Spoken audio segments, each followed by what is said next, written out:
Seguimos avanzando aquí en Informativo Sarandí. Esta nota va a tener que ser a toda velocidad porque hay muchos temas muy interesantes y pocos minutos, lo que suele suceder en los medios, pero es muy grato recibir a María Eugenia Stoup, presidente de AEBU, por primera vez una mujer ejerciendo el cargo, decíamos, ¿no? Es correcto. Y a la economista Soledad Giudice, que es asesora de la Comisión Técnica de AEBU, por este asunto del sobreendeudamiento uruguayo, que asciende al 20% de la población. El dato es correcto y alarmante, además, Presidenta. Sí, absolutamente. Nosotros como sindicato hace rato que estamos preocupados por este tema. Hemos elaborado incluso un documento de lineamientos estratégicos de AEBU en donde está incluido el tema del sobreendeudamiento, que se lo presentamos incluso a los presidenciables previamente a las elecciones, como parte de lo que entendíamos que hay que abordar en esta nueva etapa, porque sí, es preocupante que el 20% de la población esté sobreendeudada. ¿Las iniciativas parlamentarias no resultaron tal cual lo esperado? Bueno, el tema de las iniciativas parlamentarias es que son iniciativas parciales que no resuelven el problema de fondo del sobreendeudamiento. Este es un tema estructural, es un tema que hay que abordar desde varias aristas porque evidentemente las causas del sobreendeudamiento son varias y las soluciones también deben ser a través de una batería de acciones para poder resolver el tema de fondo del sobreendeudamiento. Entonces, solamente atacando desde el punto de vista de alguna iniciativa parcial no vamos a resolver este problema. ¿Cuál es el aspecto del endeudamiento o el sobreendeudamiento que más preocupa a AEBU por estas horas? Yo recuerdo que habíamos hablado cuando te tuvimos en la tarde que la facilidad de acceso a préstamos que alcanza con mandar un mensaje para que ya te den un préstamo bastante importante, era también una de las cosas que estaba preocupando, ¿no? ¿Por dónde van encarando o por dónde van a encarar en esta gestión en AEBU ese tema? Yo creo que uno de los problemas principales es una es la transparencia en la información, que muchas veces que hay el problema de información en realidad sucede en varios niveles. Cuando nosotros decimos que el endeudamiento, estas cifras como de que 20% de la población en realidad significa que está en categoría 5 del Banco Central, que tiene o hay más que están en el clearing incluso, más de 1 millón de personas están en el clearing con algún tipo de no pago, un pago atrasado. Hay de todas las situaciones, ¿no? Hay algunos más graves que otros. Que en realidad hay como varios niveles. Por un lado, tampoco tenemos mapeado todo lo que está pasando con el crédito informal y determinadas dinámicas y dónde se encuentran los más sobreendeudados. O la última encuesta que tenemos de la situación financiera de los hogares es de 2017 y nos queda muy lejos. Tenemos la pandemia entre medio, que sabemos que subieron mucho los créditos al consumo. ¿Pero de 2017 hasta acá se congelaron los datos? Es que hubo 3 ediciones de la encuesta continua, o sea, la encuesta continua de hogares amplió y hizo una encuesta financiera preguntando cómo se financiaban los hogares, y se hizo en 2013 o 2014 y hubo otra edición en 2017 y después no se hizo más. Lo que más se acerca hoy a la realidad es lo que marca el clearing, 1 millón de personas. Claro, pero el tema es que ahí tenés un dato, que es un dato nada más. O sea, no sabés qué situaciones hay para evaluar. Entonces, cuando también se piensa en políticas públicas, también hay una falta de compromiso del Estado, del gobierno, de generar esos datos para ver dónde está el problema, qué situación hay en el interior con respecto a Montevideo, qué situación tienen las mujeres con respecto a la diferencia de los hombres. O sea, hay muchas cosas por las que además es un mercado muy particular, porque en realidad la tasa de interés, que es el precio, vamos a decir, del préstamo, es diferente según si vos sos un trabajador informal, tus características socioeconómicas. Y sin embargo, nosotros los vemos a todos igual, como el 1 millón de personas tienen los mismos problemas, y en realidad no, porque incluso el mercado los trata distinto. Entonces, es muy difícil, con la poca información que hay sobre los diagnósticos, pensar para mí en políticas públicas más integrales. Después, por otro lado, tenés la información que la gente recibe con respecto al crédito, que muchas veces no la entiende, que falta educación financiera, que las empresas no son claras, que no sabés la consecuencia exacta de decir me atraso en una cuota, eso qué significa, o cuánto se va a multiplicar el dinero que yo después debo cuando yo falto a una cuota. Y también la información que acceden las empresas para evaluar a ese cliente, que solamente tienen, tu información negativa. O sea, solamente sé si estás o no estás en el clearing, o si estás o no estás en categoría 5 del Banco Central. Pero capaz que pagás bien, no sé, sos un buen pagador de los servicios públicos y podría ser una información para mejorar la tasa o para tener otra información positiva sobre ese sujeto, que tampoco en este momento se está explotando. O sea, el sistema te empuja a la informalidad para cuando no tenés esa capacidad de tomar un crédito por la vía formal, legal, digamos, ¿no? Exactamente, sí. Bueno, otro tema con el tema de los datos es que la informalidad no la tenemos registrada, claro. Entonces no podemos evaluarla tampoco, cuántas personas ni cuánto dinero se mueve en el mercado informal de pagos. Lo que sí es cierto es que si tú estás en el clearing o estás en una categoría del Banco Central que no se te permite tomar crédito, bueno, vas a caer o en la informalidad o en estas empresas que aparecen con publicidades a veces engañosas de cuánto vas a pagar y te parece que es un préstamo fácil y que lo pagas fácilmente, pero después, bueno, como decía Sole, te atrasas en un pago y no sabes después cuánto se te multiplica eso que tú debes pagar.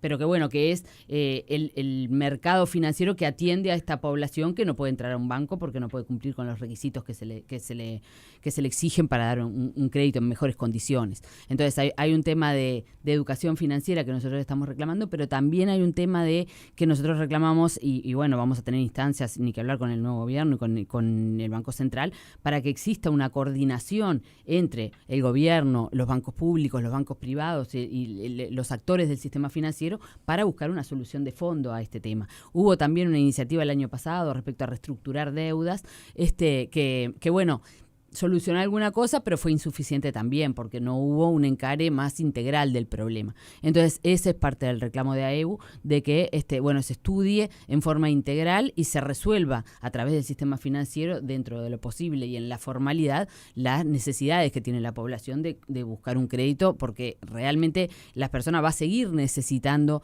el dinero y lo va a ir a buscar a donde se lo puedan dar, entonces, o a donde lo pueda conseguir. Entonces, eso hay que abordarlo, porque si no, es esto que decíamos de que terminan cayendo en la informalidad porque el sistema formal no las resuelve. Hay algo también preocupante en el sistema en todo lo que tiene que ver con la informalidad del crédito, que antes los prestamistas siempre existieron, conocemos prestamistas desde siempre. Lo que se está identificando ahora mediante... Al límite de la usura. Al límite de la usura y con muchas cosas, pero bueno, ahora lo que se está identificando, que es lo que más preocupa, es que atrás hay como organización, es más organización, que muchas veces está vinculado con otros aspectos ilegales, como puede ser el narcotráfico, o puede ser lavado de activos. Entonces, eso es lo que antes en el Uruguay no se veía y ahora se ve, que hay organizaciones delictivas, vamos a decir, que prestan dinero, que tienen prácticas extorsivas o violentas, y eso es lo que más preocupa, como cómo está permeando que en otros países ya existía o podíamos escuchar, pero en Uruguay todavía no había como un crimen organizado, vamos a decir, atrás de eso. Sí, el asunto es eso que mencionabas, ¿no? Las extorsiones que llegan a situaciones extremadamente graves. Hay un informe que le llamó mucho la atención en AEBU, que tiene que ver con, el título es la exclusión financiera como puerta de ingreso al mercado informal, y después estas amenazas hasta de muerte, esa cuestión terrible del dedo cortado, ¿no? Te corto el dedo si no me pagás. Acá en Uruguay antes era una cosa totalmente improbable y hoy sucede, ¿eh? Sí. Y a ustedes les consta. Ahora, ¿la solución cuál es? Bueno, por eso decíamos, el reclamo de AEBU hoy es empezar a trabajar a partir de una coordinación y empezar a, analizar los datos, analizar las situaciones y a partir de ahí, porque también es muy diversa las situaciones de endeudamiento. Hay gente que tiene un salario de donde se le puede descontar, donde se puede capaz que prolijar un poco su situación, pero hay otra gente que está en la informalidad y no puede acceder porque no tiene forma de cumplir ningún requisito, y hay otra gente que de repente no tiene, está viviendo de una ayuda económica del gobierno, lo que fuera. ¿Hay una que omisión del Banco Central? ¿Hay una omisión fuerte del Banco Central en esto? Yo creo que el problema es tan diverso y tan grande que no solamente... Si bien el Banco Central debería coordinar y preocuparse y ser quizá más proactivo en la búsqueda de soluciones, este es un tema que abarca varios aspectos. Entonces, desde, ¿por qué la gente no llega a fin de mes? ¿Por qué los salarios son bajos? ¿Por qué están en informalidad? O sea, hay una cantidad de otros aspectos que también hay que analizar, que sabemos que hay iniciativas y organizaciones que están preocupadas por este tema, el IPRU, la universidad, AEBU como organización civil también, pero que se necesita de una coordinación que pueda abarcar este tema desde todos los puntos de vista. Sí, y ahí todo lo que tenga que ver con educación financiera pasa a ser clave, porque es el freno que puede poner el ciudadano ante posibles, casos extremos, ¿no? Que te ofrezcan ese tipo de facilidades que son irrisorias, ¿no? Y montos también. También creo que hay una parte que es un problema estructural de ingresos de la sociedad, que hay personas que se endeudan para llegar a fin de mes. Por supuesto. En realidad, en la última encuesta que se hizo, más que nada en el primer quintil, pero en todos los quintiles en realidad parecía al 60% era para gastos cotidianos. No estamos hablando de que fue para comprarme el último celular, o como puede estar en el imaginario para gastar en algo suntuoso. Mucha gente o tiene algún evento inesperado en la vida, como una enfermedad, o la compra de útiles en marzo a principio para comprarle a los gurises o no sé qué, y ahí se endeuda, se atrasa un mes y eso le significa entrar en una espiral que después es muy difícil salir. Pero por otro lado, lo de la educación financiera es muy importante, por supuesto, pero tampoco nosotros nos interesa que la educación financiera no quede como es responsabilidad de ese sujeto que se tiene que educar, sino algo como un elemento una más, política integral, un elemento más. Claro. Y otra de las cosas que nos parece y nos preocupa y que nos gusta esto de que se hable del tema, es que es con la soledad que se vive la deuda y la percepción que tienen las personas de que la deuda es como te cuesta hablarla. Es un tema tabú. Estigmatizante. En general estás con un estrés financiero que tomás decisiones muchas veces malas, pero por no compartirlo y no razonarlo con otro. A veces tomaste un crédito en el circuito formal y tenés que empezar la calecita con el circuito informal para pagar tu crédito. Y que muchas veces no es, es peor eso de pedir un crédito para pagar otro, mejor ir y refinanciar que cubrir. Pero todas esas decisiones las tomás muchas veces en soledad, con un estrés porque no llegas a fin de mes, con muchas características que hacen. Entonces, hay una cuestión como también de hablar colectivamente de la deuda, como que sí es un problema individual, pero pasa a ser un problema de muchos, es un problema de muchos. Claro. ¿Cómo reacciona el sector privado ante todo esto? Porque efectivamente, hoy decía Vale, muchas veces en esa avenida de la formalidad hay cuestiones que llaman la atención y que son publicitadas, sin ningún tipo de inconvenientes, está dentro de lo legal, más allá de que pueda llegar a ser cuestionado después el interés que se cobra, están actuando en la legalidad. Por lo tanto, cualquier medida eventualmente podría afectar a la industria del crédito formal. ¿Cuál es el grado de contacto que tienen ustedes, además, desde AEU, ni que hablar, ¿no? Claro, nosotros creemos que, al circuito del sistema financiero no le sirve que la gente esté endeudada de manera, incluso hasta por un tema de ellos mismos, de sus ganancias, de que no vuelvan a entrar en el circuito de pedir crédito. O sea, no le sirve al sistema financiero, a las empresas, que se vaya la gente al sistema informal, porque evidentemente pierde negocio. Ahora, también es verdad que nosotros, como AEU, por supuesto que estamos de acuerdo en regular las tasas, por supuesto que nos parece que hay tasas usurarias y hay que regularlas, pero también desde el ámbito privado lo que ellos sostienen es que, todos sabemos que a mayor riesgo, mayor tasa. Eso funciona así. O sea, si yo tengo más riesgo de recuperar el crédito, voy a cobrar una tasa más alta.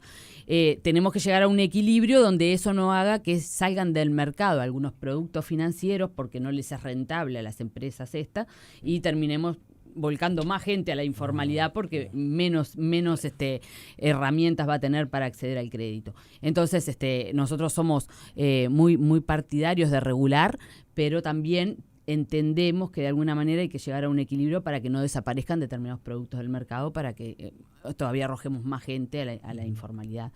Entonces, bueno, ahí hay que llegar a un equilibrio. Pero nosotros creemos que si hay una buena coordinación y si hay un buen diálogo y todos estamos trabajando para que podamos sacar a la gente del endeudamiento y puedan volver a entrar en el circuito de crédito, las empresas se van a venir a trabajar en ese grupo de trabajo y en esa coordinación. Vos marcabas que la iniciativa que se había adoptado por parte de los bancos hace algunos meses había sido por lo menos efectiva para una parte que pudo salir de las deudas. ¿La idea es poder encaminar el diálogo hacia una solución parecida? Por eso decimos, lo que pasa es que, hay que atacar el problema estructural de esto, que es un poco lo que decíamos de la situación de las personas y de por qué tienen que acceder a un crédito para gastos cotidianos. Eso por un lado. Desde el punto de vista financiero, nosotros creemos que hay que sincerar este tema del endeudamiento y de decir, bueno, tú te atrasas en un crédito, pero de repente después quedás con un antecedente que a veces como decía Sole, no está la parte positiva de lo que sí pagas bien, pero además el antecedente te persigue por unos meses más una vez que te pones al día. Entonces, eso también habría que sincerarlo y ver de qué manera esas personas se pueden incluir nuevamente en el circuito. Entonces, eso tiene que ver con una coordinación, porque si no va a ser imposible que con iniciativas puntuales podamos llegar a una solución de fondo. Claro. Sí, la reestructuración estuvo arriba de la mesa. O sea, el plan de reestructuración en realidad no están los datos todavía, cuánto resultó, porque también había que esperar que la gente cumpliera con las cuotas, porque si no volvía a la situación habitual. Estaba el plan planteado, claro, para que ver cuánto se cumple. Igual no se sumaron todas las empresas, subieron como distintas cuestiones, o sea, al ser un plan coordinado solamente por los privados, no es que fue tan universal, tampoco se enteró tanto la gente, o sea, pero sí, sin duda. Yo creo que a las empresas le pegó un poco en la cara que era, bueno, hay mucha gente en esta situación. O sea, alguna parte tienen que poner. Y está el tema de la reestructuración de deuda y es uno de los temas que se ha planteado. Las leyes más o menos, han habido muchísimos proyectos de ley, pero van por modificar los topes y algunas tienen algún plan de reestructura. Que podría ser interesante como conversar esa parte para volver. Pero bueno, siempre como que AEBU en realidad lo que plantea es eso de que está todo bien con el tope de tasas, discutirlo, estamos de acuerdo, pero únicamente eso no te va a solucionar. Y además, por lo que sé, esta coordinación necesaria interinstitucional debería ser liderada por el Banco Central, ¿no? ¿Qué diálogo tienen ahí con el Central? Porque no es que los quiera poner tampoco en un asunto que de pronto no es motivo de esta entrevista. Pero el presidente el otro día dijo, el país si está caro está bárbaro, porque significa que está en desarrollo, que crece, y todos sabemos que el país está muy caro, y que probablemente eso incida notoriamente en la necesidad de buscar un crédito para eso, sobrevivir, ¿no? ¿Han establecido algún contacto con el Central? Hemos establecido, tenemos entrevista la semana que viene, y bueno, vamos a ir también con parte de estos planteos y de otros que tienen que ver con el presupuesto nacional, pero sí hemos establecido el contacto y bueno, va a ser parte del planteo de AEBU porque nos interesa justamente empezar a trabajar, que no van a haber soluciones mágicas, que no va a ser rápido, que no va a ser de un día para el otro, pero que sí entendemos que tiene que haber un inicio de trabajo en este sentido, porque esto está siendo cada vez más grande y cada vez más preocupante, y bueno, entonces creemos que hay que empezar a trabajar en esto. Entonces ese va a ser un planteo que vamos a llevar la semana que viene a este encuentro que vamos a tener con ellos, y bueno, también hemos participado de los encuentros por seguridad nacional, o sea, nosotros como AEBU nos preocupan todos los temas de la sociedad, es un sindicato que históricamente está comprometido con los temas que interesan a la sociedad y que preocupan a la sociedad. Que participó de las soluciones sentido, también, ¿no? Exactamente, por supuesto. Entonces, en ese sentido estamos llegando a todos los ámbitos que haya de diálogo nacional que sea para solucionar los problemas de la gente. Bueno, hay ni que hablar que está presente y con propuesta y con aportes desde los trabajadores, desde nuestra capacidad técnica y bueno, y desde los contactos que se puedan tener como fuerza política no, pero fuerza social y civil, que en realidad es política porque somos un sindicato, claro, sí. Participamos de todos los ámbitos donde podamos llevar el aporte, pero además también hay una visión de que los consumidores en general en el Uruguay no están organizados para defender sus derechos como consumidores. Más allá de que existe una unidad de atención al consumidor que tiene sus temas de capacidad para atender a toda la gente, existen muy pocas organizaciones de consumidores y creemos que los sindicatos ahí tenemos un rol para defender también desde el punto de vista del usuario y del cliente los aspectos que nosotros vemos que no los defienden, no los protegen o les complican en este tipo de situaciones. Entonces también tenemos el rol ese de ser un poco la contraparte usuaria y poder aportar desde lo que están padeciendo nuestros clientes, ¿no? Bien, bueno, estaremos expectantes de los avances. En principio agradecerles esta presencia a María Eugenia Stoup, presidenta de AEBU, y a la economista Soledad Giudice, asesora de la Comisión Técnica de AEBU. Muchas gracias. Gracias por la invitación. Muchas gracias a ustedes.